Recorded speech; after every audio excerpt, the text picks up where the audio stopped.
No. Oh. No, I saw it as rip-off Office, so I was salty. Oh, I don't think it was. Big And mistake. then actual rip-off Office came out. Parks. Yeah, that's true. For a long time, I got Community and Parks and Rec confused. Like I wasn't sure which was which.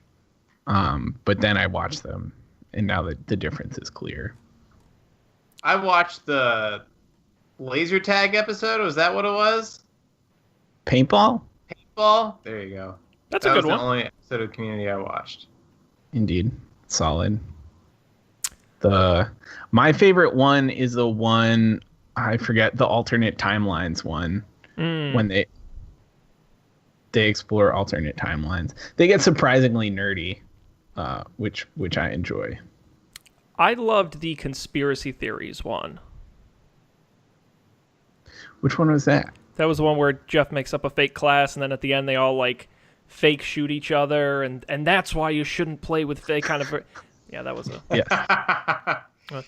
I should also mention that this is Don't Panic, episode number 204, recorded May 21st, 2018. Greetings, fellow youths. Hello, everybody. Welcome to this episode of Don't Panic, the technology podcast on gadgets, the internet, and you. I'm Sean Jennings, joined as always by two guys who can't stop till they get enough. It's Colby Rabidou and Dan Miller. Gentlemen, good day. Hello. What's up? I'm both jazzed and pumped. Ooh, pump jazzed. Pump jazzed. Yeah. Is that like pump chili? Yeah. Nice. We just learned that Dan just learned about Donald Glover. That's true. Yeah. Did everyone just learn that, or did we just learn that? I knew a lot of it. Okay. I knew a lot of it. He was just so. It's amazing. You look at the cast of Community in retrospect with him and Allison Brie, who's gone on to be fantastic, and Gillian Jacobs, who's gone on to be fantastic, and even Now, Joel is that McHale. different than Jacob Gyllenhaal, Gillian Jacobs? Yes. Different person? Okay. Totally different just person. checking. Yep, I know. I make the mistake too. Happens to the best of us. Had all the same consonant sounds. Yeah, man, the English language. Who understands it? Not me. It's crazy. That's All that for sure. alliteration. Don't even onomatopoeia. Forget about it. I'm walking here. Yeah, that's my bad stand-up act. Do you guys remember assonance? I remember that it's a thing. I don't remember what it is. I think it's like, so it's either alliteration of vowel sounds, like alliteration is only consonant sounds, so like Jake Gyllenhaal is alliteration, but like angry ants is assonance. Oh, I see. I think, or it's like a sound in the middle of a word or something that repeats. I don't remember, but I'm pretty sure it's the vowel sounds. I guess we could look it up. Whatever. Hey, there's nothing better than a good spoonerism. That's all I'll say. The classic. I agree. What? I thought of a good one the other day, and I don't remember what it is. The only way I keep track of them is tweeting them at the Art of Spoonerism account. That is like my notebook for that when I think of a particularly good one. It will live on. It stopped making them up. Whatever the thing that made the tweets stopped running some time ago, and I have not been able to get it running again. I like to think it got that Westworld style sentience where it just kind of made its own decision to I'm just like, this is dumb. This is enough. I'm not doing this anymore. I'm through. Yeah, I think that's true. Can't blame it. Safe to say. Well, that's good. That's what's new in the life. What's new in the life of you guys? What can we banter about this evening? Well, Sean, I was excited to hear about your birthday. Happy birthday! By the way. Thank you, Dan. Very kind. We talked 2 weeks ago about Cinco de Colby. This weekend we Cinco de Colby. Yeah, we had Diez Nueve de Sean this weekend. And yes, I did take 3 years of Spanish in high school, and I did have to look up what 19 was in Spanish because I did not remember. When did you look it up? Did you prepare for this moment? I assumed we all prepared for the shows ahead of time. Am I the only one who does the homework here, knowing what 19 is in Spanish? apparently. That's got to count for something. No, thank you, Dan. Yes, no, had a wonderful birthday. It was very mild. I went to an antique store and looked at some but not like the expensive kinds of antique. I also went to an antique store on your birthday, so we were celebrating together. Yeah, that's right. I noticed you posted somewhere that you were doing. Oh, did you post on Snapchat or Instagram stories? Oh, yeah, maybe. I don't think I've ever seen you post there. That was a treat. Yeah, I saw a thing you posted in a story because you posted it on Instagram. That's right. Just when I was getting used to Snapchat, now I've got to switch it all up. It never stops. That's why. Yep. That's why you got to jump on board early. Sorry. Right. With your fellow youths. The theme of this episode. So did you get anything cool at the antique store? I did not. I went with my dad. We hung out. He got a Spuds MacKenzie Bud Light beer glass for his beer glass collection. That's actually pretty cool. It was a nice glass. He has like 100 of them. He did not need another one. That's really the problem. But no, that's the beauty of collecting. It was the junky kind of antiques, not like the fancy kind of antique. It was a lot of like tchotchkes and like old ceramic things and interesting to look at, but nothing. And everything was really overpriced, so I didn't buy anything. But after antiques, we went to what MSN.com called the best diner in the state of Vermont. Oh, boy. And? The Blue Bun Diner in Burlington. And I cannot recommend it highly enough. A top 3 breakfast in my life, I think. Wow. I had there. In this little train car style, you couldn't fit that many people in there type little diner. It was real small, real ghetto, but goddamn if the food wasn't amazing. What did you have? I had a wonderful cup of coffee, and then I had Was it as good as what crazy thing do you do with your coffee again? Oh, at Dunkin' Donuts? No. Sean's homemade. Oh, is it? Wait, I can't remember, Sean. I have no idea. You made, what did you make? Pour over AeroPress, but then you put creamer in it? I only do that when I go to fancy coffee shops, just to anger them. Oh, I see. Okay, right. And I say leave room for cream, and just the sad look in their eye when I tell them that. Now, did you put cream in this coffee, or was this even higher end? I didn't even have to put that. No, what it was is it's just I was expecting diner coffee, but they actually like ground it fresh, and it wasn't like super fancy, but they had at least taken the time to make it nice. And then I did a grilled blueberry muffin. Got to put it right on that flat top, grill it up, and then fresh blueberry muffin. They made that there, and then an omelet with smoked ham and bacon and the best side potatoes you'll ever have. So not the fanciest breakfast, but it just tasted really great. So that sounds excellent. Yeah, it was real. It was the kind of diner that, like, we're used to when we were in college, we went to the sort of shiny, clean, sort of crisp. This was like the more ghetto kind of, everything was all faded and grungier. Yeah. Sure. Yeah, it was awesome. So Blue Bun, if you're ever in Burlington. Nice. We're continuing the alliteration. Or Bennington. Don't mix those up. It was in Bennington, not Burlington. Not those are same place. It turns out, apparently not. They should fix that. They're too similar sounding. I would love to do like a diner tour of America. That sounds great and healthy. Someone call the Food Network. We'd be great. Don't Panic Diner Edition. So let me get this straight. You want to do diners, drive-ins, and dives, but just more boring. Exclusively diners. Yeah. Yes. Yeah, with much less catchphrases and backwards sunglasses. Yeah, we'll wear our sunglasses frontwards. Can we really guarantee that there will be fewer catchphrases, though? I was going to ask Dan, what would your if you had a TV show in which you visited diners across America, and you had to say things, because the problem is when you're doing a TV food show, you can't just say the food tastes good. Like, you have to be very descriptive, because the viewer at home doesn't know what the food tastes like. That's where these stupid phrases come from, because you run out of things to say about food. So what would your TV food catchphrase be? Of course, Guy Fieri, he said, flavor, going to Flavor Town. Flavor it's Town. money. He says it's money. This is money. Flavor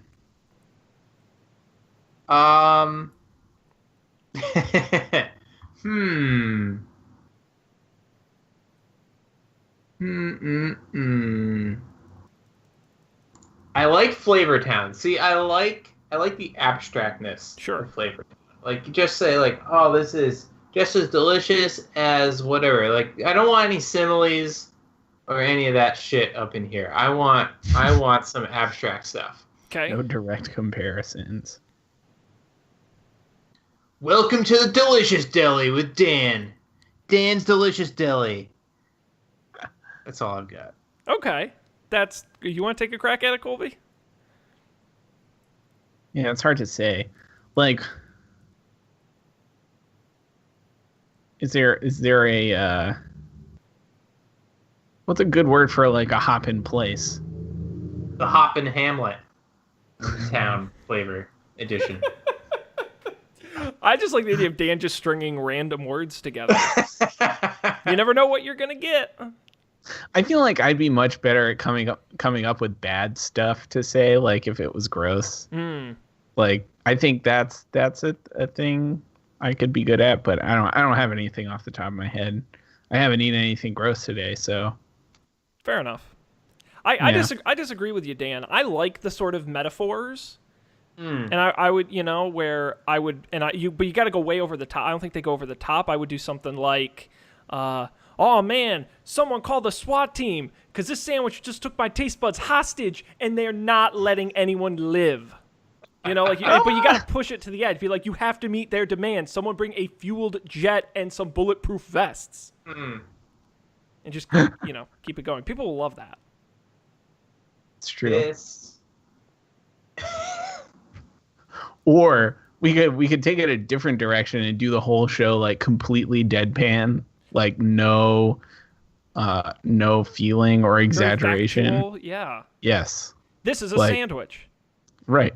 Two like eggs with Masterpiece coffee. Theater version of Diners, Drive-Ins, and Dives. Colby, what did you think of your cup of coffee? Warm. British Diners, Drive-Ins, and Dives. Done by the BBC British has people. to do that. The Great British Baking Show of Diners, Drive-Ins, and Dives. It would be like Top Gear meets Diners, Drive-Ins, and Dives. I think that's the literal pitch right there. That's great. Yeah. We'd have to get actual British people to be the host, though? No. That's what. So that there's like this show has a lot of layers. One layer is that it's a bunch of Americans pretending to be British people. We're like Michael Cera. They just haven't found out that we're not an actor yet. They haven't found out that we're not British people yet. So we're trying to pull it off. We're trying to have the deadpan, classic, dry British humor, but we're not actually British. Ooh, that's the twist. I like that. Yeah. And at the end of the series, we reveal it. Right. Really to our producers. Like, yep. We have a confession to make. We've been lying this whole time. And we could, when we have their boiled pigeon or whatever they eat over there, we could pretend that we really know all about this. We've been eating boiled pigeon our entire lives.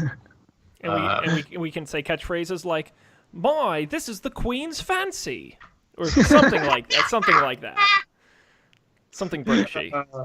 I watched the John Oliver supercut of all the British or all the American anchors speaking with British accents from over the weekend in celebration of the royal wedding. Extremely embarrassing. It's not an easy accent to do if you're not a pro. No, and there's so many. That's the problem. There's so many that you can't really get a good lock on what your accent's supposed to be. I just default to Australian. That's my problem. Oh, mate. Welcome to Britain. You're like, that's not right. Get out. Yes, exactly. Yeah. Oh, dear. Well, I look forward to that for our next podcast series. Yep, another in our long list of really weak ideas. I think that's actually a really good idea. Maybe even as just like a short little low budget movie, a breakout cult classic. I just watched the first episode of Documentary Now. We could do that style of yes, short mockumentary. Man, documentary now is the shit. That is so good. I was not expecting the first one to go where it went. I'm shocked that was the first one they did, because it, for my money, is probably the most, I don't want to say extreme, but the most extreme one they do in the entire run. So I'm surprised that was the first. Yeah. It gets more mild, but that's a great series. Indeed. Anything else going on? Or should we ride this positive momentum wave straight into this week's tech news? Straight to the tech news. But I will mention a few things while you guys are looking at the stories, deciding what we want to discuss first. I will let everyone know a couple things. One, we're live right now on Facebook at facebook.com/don'tpanicshow, and on Twitch at twitch.tv/don'tpanicshow. Thanks everybody for joining us Monday nights, roughly 10:15 Eastern. It's a good time. Comment if you're watching live in the Twitch chat or on Facebook. We might use your question on the show. Also, I'll tell people, stick around after tech news. We might do a little Westworld Minute. So that's a little tease for something happening later in the show. I've got a fun question to ask you guys about Westworld. Ooh. Okay. So we will get to that a little later on. But first, the tech news. Where do you guys want to start? Let's talk about the single lamest use of AR. You know, I saw the headline. Lay it on me, Sean. How lame can it be? I saw the headline on this one, Dan, and I said, God damn it, they did it. Have you guys those crazy kids did it. They finally they took science too far. They messed with God, and now God is messing back. Have you guys ever used SharePoint? No. Yes. Okay. SharePoint sucks. Yep. SharePoint is not good. It's never been good. It will probably never be good. SharePoint is a miserable place where business goes to live and then just die slowly. Okay? It's a miserable existence. And I saw the headline that says, SharePoint coming to augmented reality. And I said, why? Why? Now, for Colby, explain what SharePoint is. Well, the funny thing about SharePoint is like a decade ago, SharePoint began as just kind of like basic file management, like on remotes for like businesses to like manage files. And then they sort of just like started lumping other features on. So all of a sudden it was like a discussion board, and it was a calendar, and then it integrated, and then they put Microsoft 365 in it. And now it literally does everything. It's like their go-to platform of just, it's got widgets and all sorts of but none of it really works well. And the interface is terrible.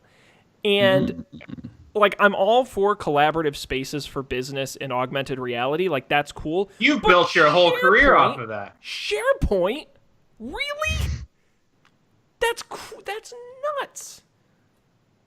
It's baffling. And it has like a terrible wiki. Oh yeah. Terrible wikis. I'm sure there are so many better terrible wikis you could get on. Even Confluence is a better terrible wiki. Think about that. Oh boy. I mean, think about that. I know how much we all love intranet sites, right? But this is so weak. And you look at, they have a little, I'll put it up here on the video version for people watching, a little video walkthrough of all the neat stuff you can do in SharePoint Spaces is what they're calling it, and it seems so lame that they cut from like all these really hip looking smart people working on shiny computers, and then they cut to like the most boring 90s looking lame ass tech demos I've ever seen. And they're this like is pretty incredible. They're pointing at like contact cards. How about a document library? Enhanced onboarding. Oh my gosh. Yeah, I mean it's like, Excel, but in augmented reality. It's spectacularly lame. So there's not much to the story, other than I just had to point out how crazy lame it was. Yeah, although I do have to say this is the Dan Miller pet project right here. So what is it? What is a general purpose AR computing platform? So I'll give Microsoft credit for trying, although they really should not attach the Squarespace brand to it. And I also don't think that they have SharePoint.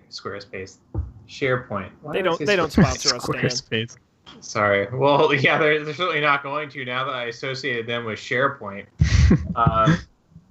You blew it.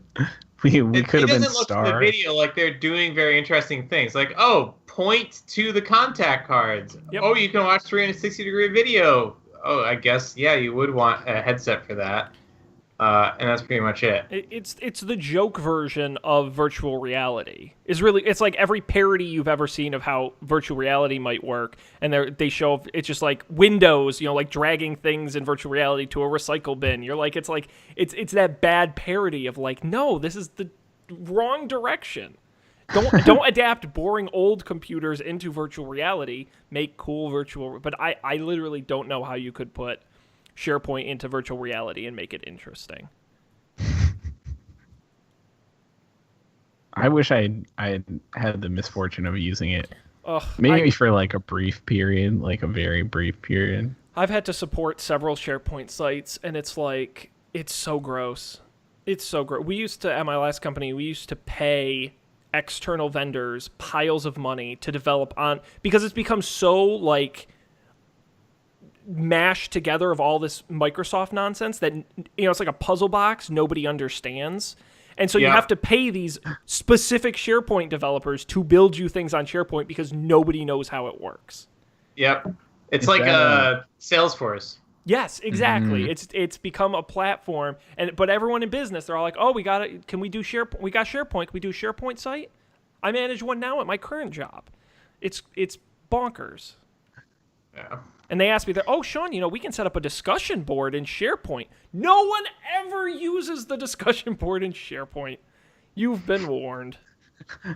You've been warned. I'm like, then we'll just get Slack or something. Like, please don't make us use the discussion boards in SharePoint. Oh man, Slack was weird today. Yeah. Couldn't talk to anybody. What Nice. What did you do during your downtime, Colby? Did you see the sun? I actually ended up having meetings during the Slack downtime anyway, so it wasn't that big a deal. But no, your employer should be proud. You were maximizing your time and a shareholder revenue. That's right. All in one swell foop. Oh, that's a classic. Oh boy. Yeah, speaking of spoonerisms. Anyway, that's SharePoint and AR.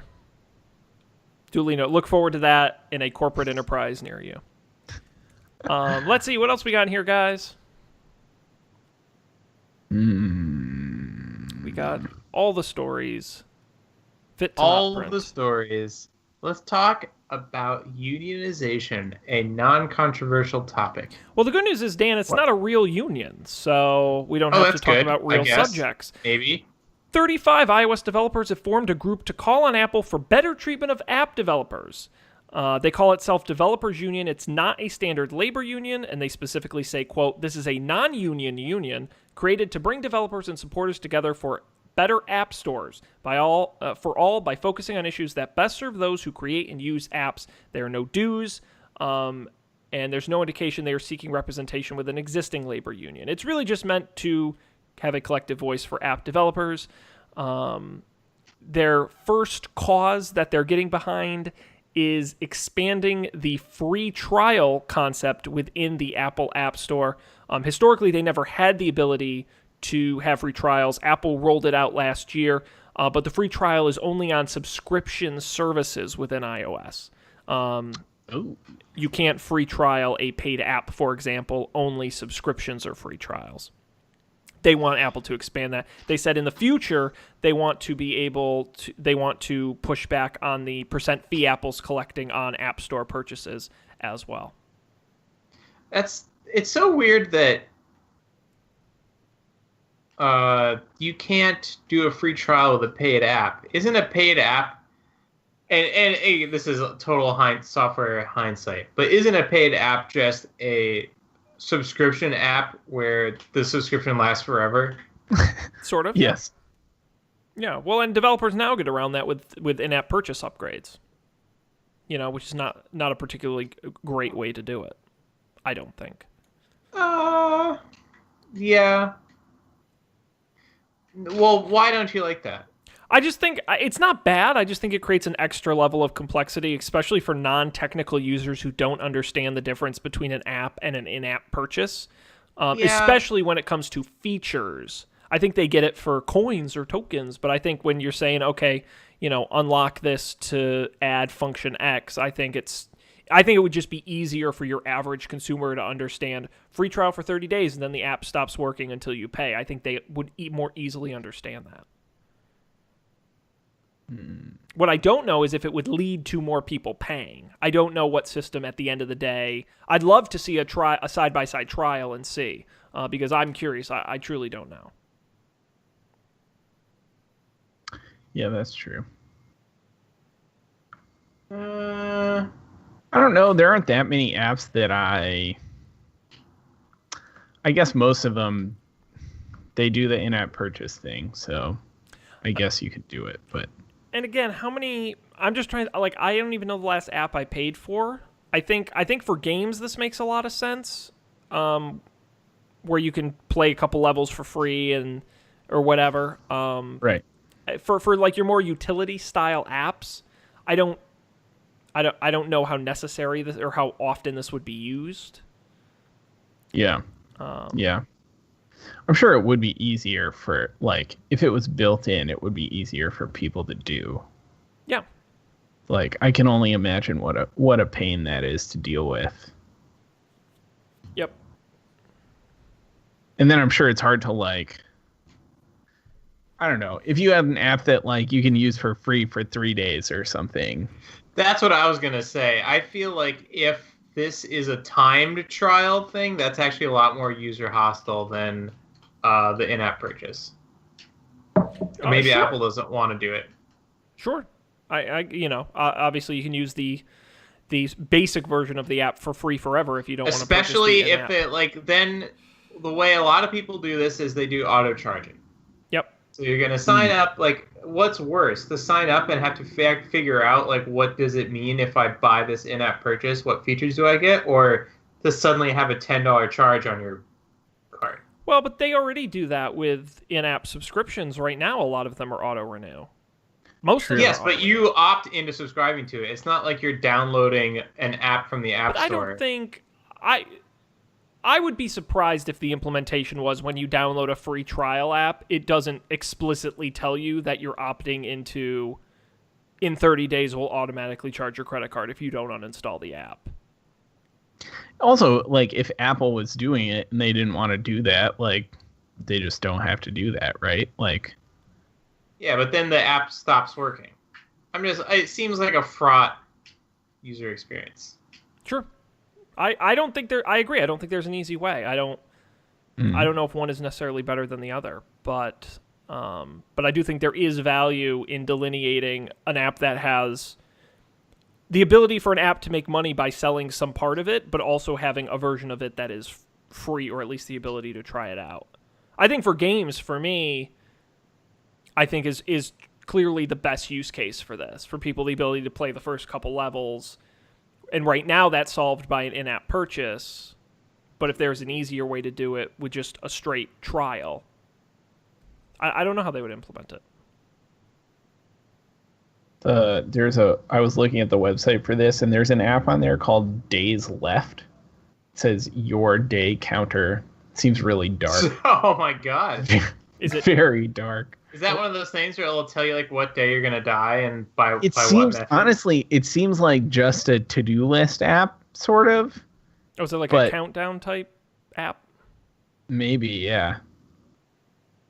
It seems to be a to-do list app organizing, like, how things by how many days are left until it's due, but just like the logo is like an hourglass. It's just called Days Left. Yeah. I don't know. Maybe it says, maybe this is like a Rorschach test, and it says something more about me than it does about. You're going to a dark place. Yeah. Well, anyhow, there you go. Keep an eye out for the Developers Union. We'll see if they make any impact. We'll see. I feel I bought or I backed the app documentary. Did either of you ever hear about this? I heard about it. It's just like it has a interesting premise, and it's good about, like, the history of, like, the app as a money making utility that isn't like enterprise software. really only came about in the last 10 years, and like the history of that and the people who did it, and a lot of them, like, they got suckered into this model of like, hey, iOS users are growing by whatever crazy percentage every year. Just sell your app for $5 and you'll be making so much money. And they were for the first 4 years. But then, like, everyone already has an iCloud account and they don't need to rebuy your thing. Yep. Yeah. So I do feel bad. If they could solve the subscription thing, I think that would be great. I don't know how they do it. I think I like the in-app purchases as a model because it's simple to the end user, and it seems like people know how to do it based off of like Clash of Clans revenue numbers. They can figure it out. I agree. We just need to gamify our task management tool so that in order to complete this task, wait 3 hours or buy this gem pack. Oh no, Dan! What a dystopian idea. That's a terrible. What hellscape will we live in where that's the case? Apparently, I was reading today. I've played Fortnite, but I haven't looked into it. I've only played it like 5 times. Apparently, they are free to play, and they do not have any sort of time-based, luck-based loot thing. You just pay to unlock like different. You pay to unlock challenges, which you can complete to gain yourself coins, but you do not pay to unlock the coins themselves or like get a chance to unlock more or less than anyone else. I thought, thank God that we have left like the 2015, 2014 hellscape of mobile gaming. Well, I also think it's smart because we're starting to see countries crack down on loot crates, and I think the I don't know how much the law will catch up, but I think maybe public opinion. I don't know. Something I think is going to catch up with this concept of paying for tokens you use to speed up the game, and I think interjecting some sort of challenge or you have to earn it, even if you have to pay to unlock the right to earn it, is probably the future for a lot of these. Did you read the story? It's not just a story. The court case that says that gambling on online gaming is now legal. It used to be illegal, covered under the same laws as, I guess it used to be illegal, not covered under the same laws as sports gambling. Is sports gambling legal in the United States? It is illegal. No, it's now now legal. It is legal. now. Oh, okay. Then that's the court case I'm talking about. There you go. It's right here in the rundown. Oh, snap. Line 10. Oh, yeah. Look at that! All right, well, you're welcome for the transition. You're the man. So let's talk about that. Supreme Court ruled this week in a 5-4 decision that the 1992 Professional and Amateur Sports Protection Act is not legal anymore. The law largely prohibited sports betting in the United States. It barred states from lifting restrictions on gambling. Nevada, that's why you could bet on sports in Nevada. It was grandfathered into the law because you could already bet there. New Jersey sued the government and said it's unconstitutional. The Supreme Court agreed, making it perfectly legal for individual states to approve sports betting. Now, it doesn't mean it's automatically legal. States have to actually say sports betting is legal before it's legal. Now, New Jersey is one state that seems to be moving quickly towards that. And there is no sort of federal level regulation around sports betting at the moment. Which seems to be giving some amount of concern. I see. Bit of a marijuana situation. Yeah. Yeah. There we go. Episode title. We spent all the time in front of the episode trying to figure it out. That'd be a great catchphrase for your diner show. Oh man, this is a real marijuana situation right here. Woo-wee! Oh dear. Colby goes around trying edibles. We could do that. I bet people would watch that show. Oh, I'm shocked it doesn't exist if it doesn't. That's a YouTube series waiting to be done. Hi, Colby here. Thanks, fans. Today we've got... okay. Remember to like and subscribe. Yes, exactly. Comment below. Tell your friends. So it's interesting. We can talk about the obviously this has big impacts on the NFL and the NBA, the NCAA. It's got a big impact on the owners of the teams, the players of the teams. But we certainly talk about the tech angle, which is there's a lot of questions around. We live in the 21st century. You can watch a game anywhere in the world at any time, so you can place a bet on anything from anywhere. And the question is, who will power this betting?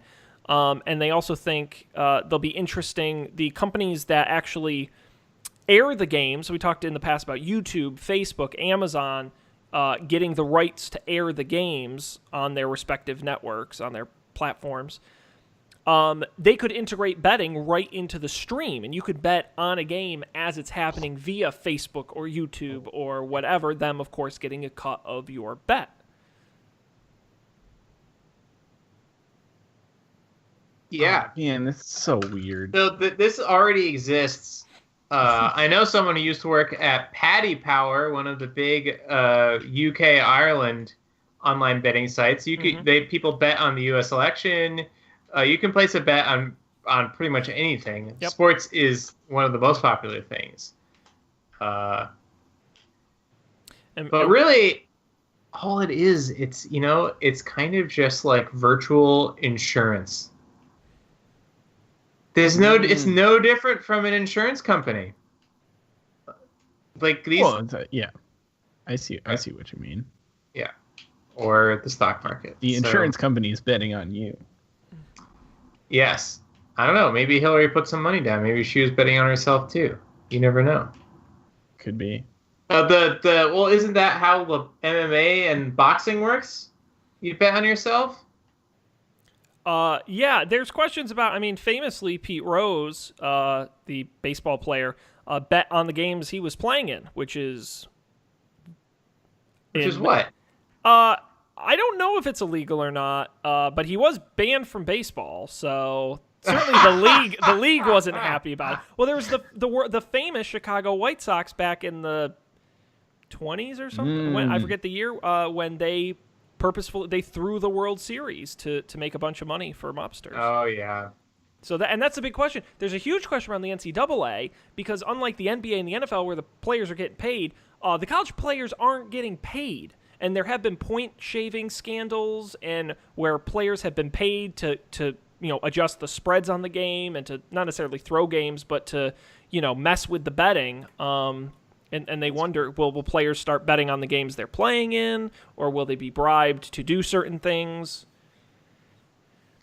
This happened in Smash. There was it's true. I forget why. Because you could. Here, I'll have to look it up. That's awesome. I forget how this worked.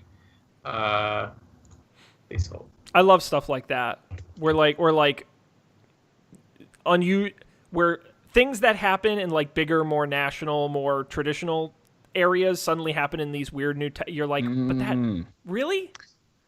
So I remember I have a couple of friends here who are really into Counter-Strike, and Counter-Strike is one of the games that it has like similar to Smash has. They have like national competitions and like there are sponsors and stuff. But I guess there was a whole thing in Counter-Strike where like you can't pay any money in the game to get anything to do with the game, but you can pay money for like these like skins for your guns, so it makes your guns look different. And I guess like some of the skins for the guns are so rare that, and there's like this secondhand market for these things, so you can trade them. So there is a secondhand market, and then people were using like gambling with those on Counter-Strike matches, and then like other people would sell them for real dollars. So it was like this like intermediary currency used for gambling. And I think it was a whole thing. I think it was a whole thing mostly because kids, like young children, were doing it. But that was weird. That's what that made me think of. I figured it out. It's happened in two cases. So it's a double elimination bracket. If you think that you are more likely to be able to win through the losers bracket, you could intentionally lose your game. Yep. The other way it happens is if you just don't feel like playing anymore, you say to the other guy before you start, "Hey, if you give me $100, I'll just lose." Yep. People got in trouble with both those things. Mm-hmm. So if you can bet on yourself, okay, now I understand, because you could bet against yourself. That's the galaxy brain. That's the galaxy brain right there. Mm-hmm. And then you end up in that famous, was it badminton or tennis? Badminton, right? Ping pong. Neither team ping pong, where neither team it wanted might have to been badminton. win. I think it was badminton, where neither team wanted to win, so they had to have the rule where you have to play to win. Yeah, it's really messed up. But one of the interesting tech angles on this that they're talking about is they're talking about potentially in the future moving to, apparently, if anyone here has ever watched an NFL game on like the Amazon Prime stream or when the different places have had, Twitter was streaming the games for a while, there's a noticeable lag between what you see on your TV like through cable and what you see on the internet. Mm-hmm. And they think and they want to push these broadcasters, once it's as real-time as they can get, you will have real-time betting on things, what will happen in this kickoff that's happening right now. And you can bet instantly, and then what happens on the next play, and it's all happening in real time, which may sort of at least alleviate a little bit of the sort of planning ahead of, I'm going to do this, or I'm going to, I won't do this or try hard or whatever, because it's all these mini things you're betting on. Sure. But then aren't we going to end up in like the high frequency trading situation where you automate it. Right. You should just start working on that now. Right. Let's spin up a bunch of image recognition services to Well, there's the great I think the New York Times set it up, and it still runs the fourth down bot on Twitter, where it takes, whenever a team is on fourth down, it uses historical references and where the team is on the field to compute whether or not they should go for it on fourth down. And it says, Carolina, go for it. You got a 70% chance of making a good play. and they compute, and it happens in real time. It's very cool. But that's the kind of stuff where you have all this historical record of how all these games have played out and the rules. Yeah. And you probably could, I would be surprised, to some degree, you probably could really do some interesting things.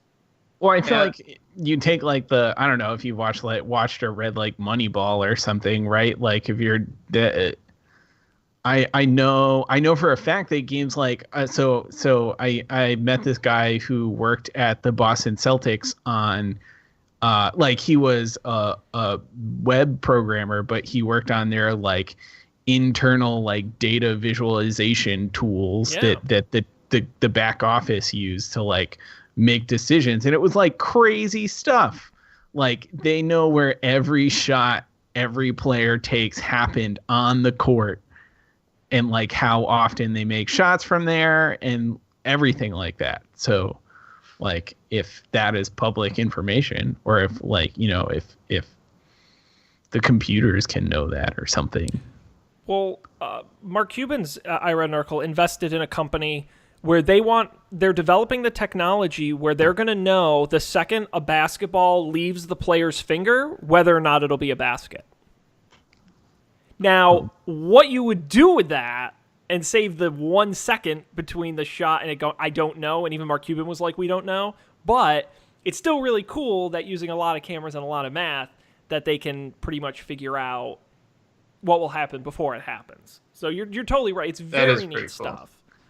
And we are going to get so rich off of it. At that point, do you even need to bother shooting? Well, what does it matter? It's that's basically like Crouching Tiger, Hidden Dragon, where there's the fight scene where it was over before it began because it played out in their minds. Yeah, it's basically a Madden simulation. Let's just run a Madden simulation to see who would win hypothetically in a matchup. But then we don't even have to. That's the safest way to play the NFL. Eventually, right? Basketball games will just be like the both teams scramble for the foul. Yes. And then the first person who makes a foul shot wins, because anything else would be too risky. I like that. Very efficient. Yeah. So there you go. It'll be interesting. The thing is, the federal government is really going to have to pass some laws around this, and considering how effective our current Congress is, we might run into issues of stuff not being as regulated as it should be. Because you're gonna, in some of these states, you'll be able to start making bets before the end of this year. So, New Jersey, they're saying by the end of the month you might be able to start making bets. So yeah, New Jersey's they're really trying to up their. They're trying to be the Nevada of the East Coast over here. Well, that's what Atlantic City was for a while. Yeah, and they still haven't given up. So it shall be interesting. I do want to mention quickly, because I didn't see the comment until it was a little later in the show, but I'd be remiss if I didn't mention Nancy Miller in the Facebook comments, who says O'Rourke's in Middletown and Olympia Diner in Newington are great. Dan, do you know these places? I do. Yes, good spots? They're good. I'll have to try yours. I have had many best breakfasts, so... That's what I was worried when I said that, because I am not as experienced of a breakfast person, especially you two brunch experts, brexperts. And yeah, it's so it was great in my experience. Your results may vary. Let's see how we're doing for time here. We're out of it. So why don't we go ahead and move to picks? We've got a couple here in the rundown. I am going to go ahead and go first because my name is at the top of the list and mine is brief. I got something to watch. We've talked on the show before about the My Brother and Me podcast, of which we're fan, the McElroy brothers. We've talked about Adventure Zone. We've talked about McElroy brothers will be in Trolls 2. We've talked about a bunch of their stuff. I'm so... they're missing their window of opportunity to release Will Be in Trolls 2 episodes, because Trolls 2 is coming out pretty soon. I wonder if they've given up. And will they be in it? You'll have to stay tuned to find out. But what we already know they're going to be in it, but it removes the suspense. If it's already out, we'll see what their roles are. Yep, we're missing the journey.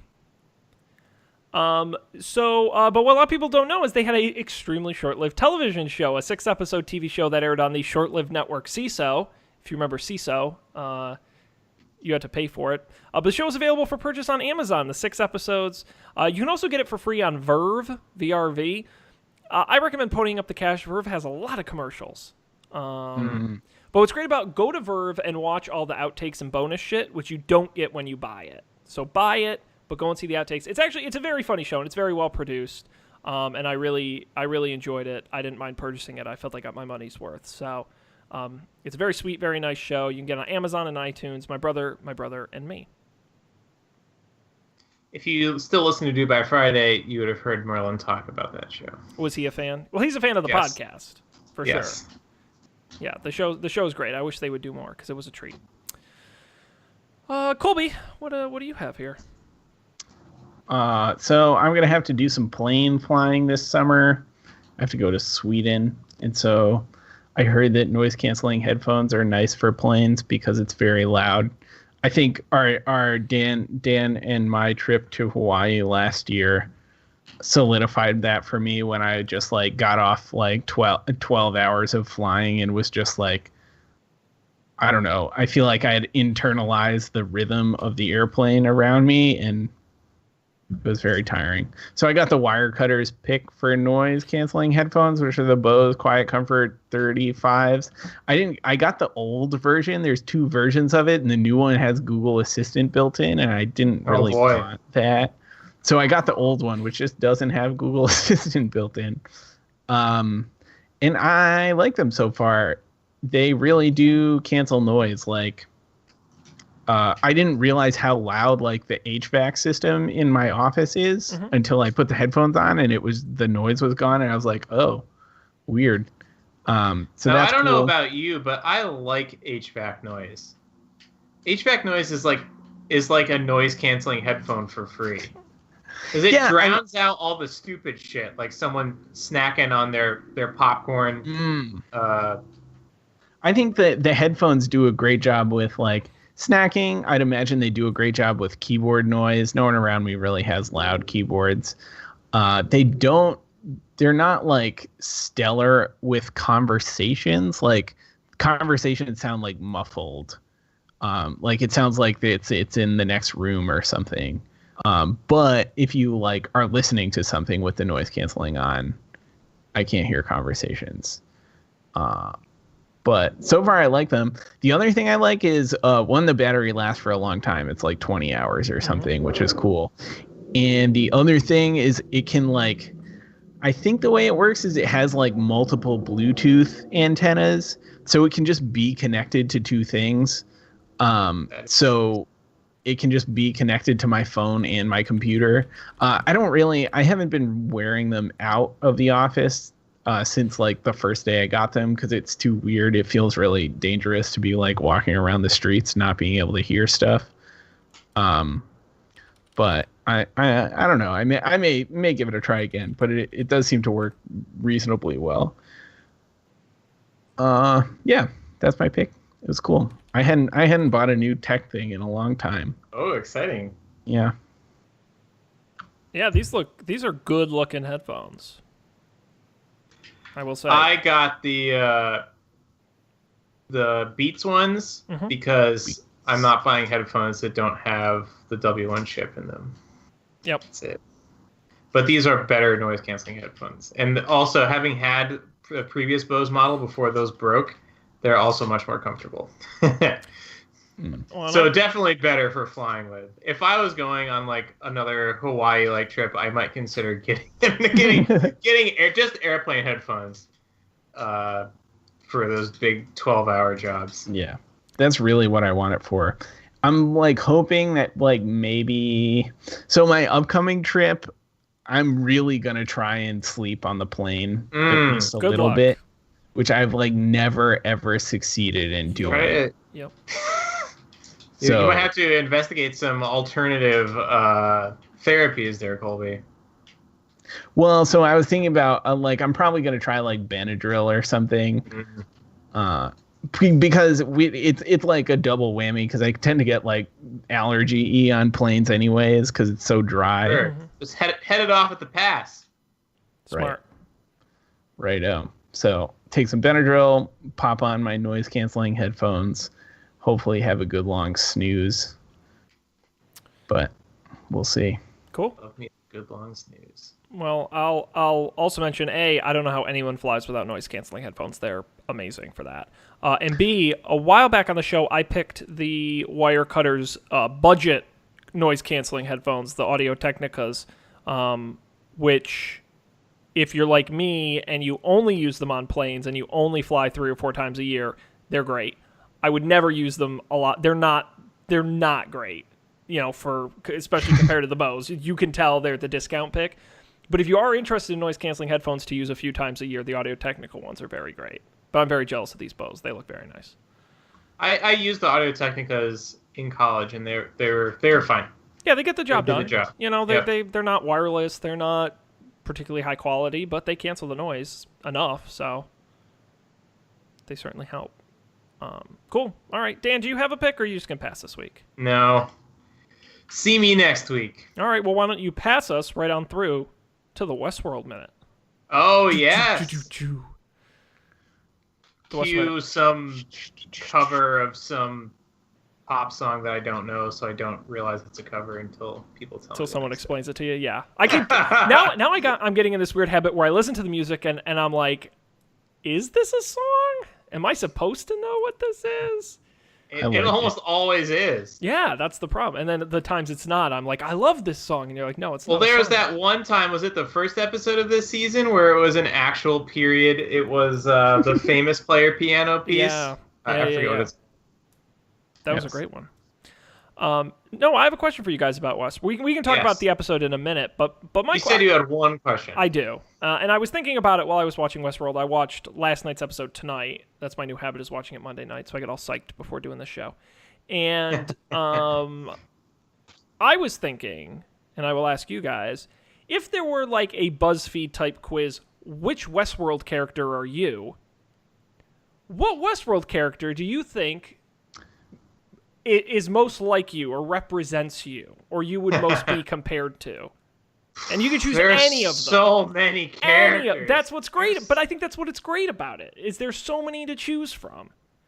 And the reason I'll give you a minute to think about it, but the reason I thought to ask this was because as I was watching the episode, there was one particular character who I kind of was like, yeah, I'm like that character. That's like me. I feel for this guy. Like, I get it. I get where he's coming. I would do the same thing, buddy. I'm so sorry. I feel Sizemore? What? That's what I was thinking too. No! Oh no, guys! Oh, I can't believe you said that. That's such a bummer. I mean, not everything about Sizemore is you, Sean, but no, who sucks. who was it? Teddy! He sucks a little bit. Teddy. I'm such a Teddy. I'm such like a. Can we just stay home? Do we have to, guy? Come on. That's true. Let's just chill out, Dolores. Can't we just hang out? And then it's like, no, we need to reprogram you to be evil. Damn it! You're not good enough. Shoot, yeah. I'm just the guy. Just like, can't I just do my thing? I don't want to change the world. Just want to be me. And I'm like, oh, poor Teddy. I felt bad. Poor Teddy. I don't know. What do you guys? Do you have an answer? Any thoughts? I feel like I don't know. I need to think. There's so many characters. I think of the big ones that spring into mind. I like Bernard's character a lot. I don't know that I could pinpoint what. I feel like I identify with him a lot, but there are clearly a lot of ways I don't identify. I would have said Bernard. Interesting. I would have said Bernard for you. I feel like I'd like to be Dolores, right? Like maybe not season 2 Dolores, but like season 1 Dolores at least. Like I don't know, like seeing the world from a whole new perspective or whatever. But in reality, I don't think I'd like to be woke Colby. Yeah. Hashtag woke Colby. Right. Right. I don't know if woke Colby wakes up and decides he has to like kill everyone. I don't know. If you don't know that, then you're not woke Colby yet. He becomes hashtag Terminator Colby. Right. that is true. Hashtag Arnold Colby. Yeah. See, I was thinking. Maybe I'm a little. Oh, go ahead. No, go ahead. I was gonna say maybe I'm a little Bernardy. Like, I seem thoughtful, but really I'm just a corporate tool. Okay. All right. I was gonna say, what is the name? The problem is I know like the 5 main characters' names, and then my name knowledge. Who is the Mexican fellow who hangs out with the man in black? Lawrence. He's great. I think you're a Lawrence. That's me. You're just like a nice guy who's just trying to do his thing, and you're like a but is also secretly like a master thief. That's that right. Was but Lawrence's a badass thing. also. Yeah. Yes. I'll take that. I like Lawrence. I can't believe you guys thought I was Sizemore. I'm so hurt. It's gonna take me a long time to forgive you. People be like, you know the Weasley guy who's only ever out for himself and nobody really likes. That's not the part of you that is like Sizemore. Wait, is that the same actor? What? Oh! I thought you said the Weasley guy, like the Harry you thought Potter. He was referring to Harry Potter. No. I thought you were talking about Percy Weasley. You could have at least said I was the other Helmsworth. Stubbs. Oh well. Sorry, Sean. Well, good. This was the way enlightening. you built it up. If you hadn't said anything, you're That's like, true. The guy who never does anything right, and poor Teddy. We should have done, if we ever did this again, we should have like each picked one for ourselves and picked one for our co-hosts done as like well. A ballot. Yeah. Yeah. Yeah, that was fun. So Dolores has gone full crazy. Yeah, I'm so I can't decide if like Dolores did something to piss off the writers' room last season, because they're giving her nothing to work with. She's got nothing. Are you kidding? I think she was good with her father last time, but this week she just has weird sex with Teddy like that. I didn't feel like they gave. God, that was shot so weird. That whole scene, it was very bizarre. It was shot like a normal love scene would be shot. If you think about like normal romancy, yeah, absolutely. I thought it was weird. Anyway, that's going in a bad direction. No, I don't know. I just thought that they didn't. I don't know. I just thought they didn't give her much. Well, I thought everyone else in the episode was more interesting than her. I agree that I think that her problem is that all the other stories are so good. But I think that evil Dolores sort of becoming everything that she hated in that's a pretty classic story, and I'm excited to see where it goes. I'm excited to see what happens with Teddy gets all maved up. Yeah. Also, will he turn on Dolores? Pimp your Teddy. Is that how he ended up? Is that how he ended up in the lake? Or also though, lending credence to my theory, they took all the hosts from the lake and brought them into the freaking headquarters, where it would be most convenient for them to be revived. It's a trap. It's a tarp. Yes. Go ahead, Sean. No, I was just going to move on to another point, which is Maeve's undefined grab bag of superpowers, which is starting to get annoying. And I don't much care for it because I like that all the. What? Well, like at first she could just tell people what to do, but now she can control them with her mind, and I get why technologically that works. Sean, yeah, because the hosts are all mesh network together. Yeah, but brought that up in episode 1. But what I like about this show is they don't make it too easy for the characters, and it's just such an unnecessary. She has a character. You don't need to throw this on top of what she's doing currently. It's so bizarre to me. That now it's like one of those things when you're establishing a world in a creative sense. You can't give one character so much power that. Here's the thing, though, is that Dolores has this power too with her text that she has dancing around, and Bernard. All right, I guess if you think about the three groups right now, you got Dolores, Teddy. You got Maeve and her clan, and then you've got Bernard. They each have the ability to reprogram hosts or to have them do what they want. Yeah, but I guess Maeve has her text too, though. Right? Because she doesn't have to have physical contact with the host to do it. Yep, that's true. You know? Mm-hmm. I don't know. It just seemed like such an unnecessary layer. I loved the scene when they went to Shogun Sweetwater and yeah, Paint It Black, Japanese Paint It Black starts playing, and all of a sudden you realize it's the same thing. It's the same thing. That was so cool. I loved every second of that. That was great. That was like a perfect remake. Yeah. Right. I would love to see a YouTube video of those two cut right next to each other. This episode also did give me my first yell at the screen moment of the season, just in terms of horror, when she goes and stabs him in the face and cuts around his head, and then his head flops off, but then he stands up and falls over. I thought he was gonna. I thought he was gonna not be dead or something, and he was kill her. Leaking the cortical fluid, yeah. I was like, this show cannot get any more gruesome or find new ways to kill people, and they do. Yeah, and then with the thing with everyone burning their ears off, that was pretty messed up. That was crazy. I also really like the part where in the Shogun town where they all had weird interactions with their doppelganger. Yes. I thought that was really funny too. In a weird way, life is like that sometimes, where you clash. you meet someone a lot like you, and you clash with them quite a lot. Yes. Oh boy. I didn't like this. I liked everything about this episode superficially, but again, like episode 3, it didn't tell us anything about. It didn't drive the story forward. No. Sizemore got a radio, and Maeve has a new power, and Teddy is out of the picture, which we kind of already knew that he had failed a bunch of tests, it seemed like.